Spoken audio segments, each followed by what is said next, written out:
up Mr. Powell. Big up Mr. Powell. Hey guys, what's up? Come here, we'll show you something special. Walk with me. Guys, we're parked on the roadside and we don't want to take from the people.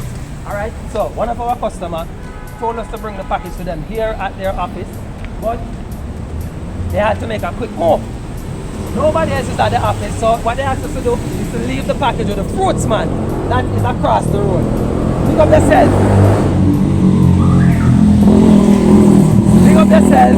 If you live good with people, if you have the fruits man at your office where you can leave the package with. So that's what we're going to do now. We're going to drop off this package to the fruits man.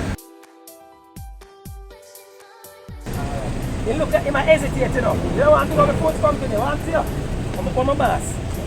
It's alright, cool. Here you go. Alright, no respect. Guys, that's it. Deal him up now, big him up now. Big up Mr. Powell. Big up Mr. Powell. Alright, Mr. Powell, we drop off your package. We're here in downtown Kingston. Big up yourself. We love how you live good with the fruits man in there. See it? We could have drop off your package and everything good.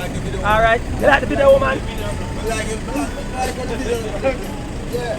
If you want me to like the video, man, I don't know what I'm going to get somebody else to my video. No. And then I'm start spooning. Alright, pick up yourself. Alright, guys, click on the link, join us today. Alright, get the packages, ship from overseas and deliver to your doorstep or to the fruits man here in Jamaica. Alright, big up on yourself. Downtown Kingston, enough respect.